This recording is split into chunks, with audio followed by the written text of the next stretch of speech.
Jamani, bila kusahau tupo Flora Zanzibar kwenye kitovu cha utamaduni. Mliokuja leo, nataka niwape taarifa. Hii sehemu tunapokea watu walioana lakini kwa halali Kama kunkamatiwa hapa usije.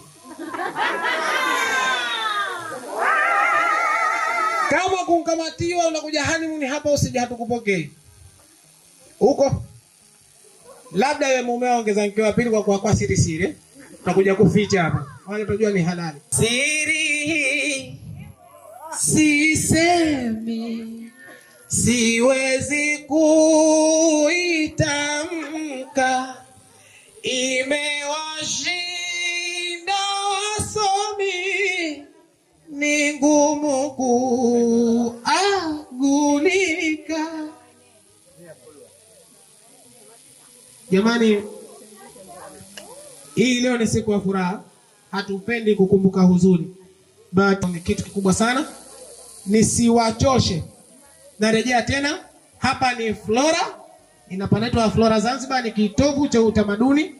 Tunapokea watu wa honeymoon, tunafanya sherehe mbalimbali, kwa mnakaribishwa nyote. Kitendo kinachofuata kwa sasa ni kitendo cha kupata maakuli. I think ni kitendo hicho hapo.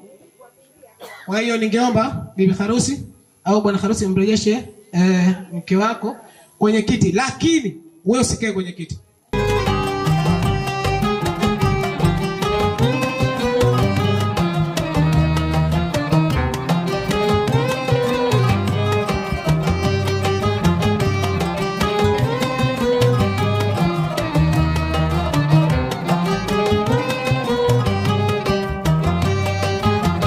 Kijiti alinambia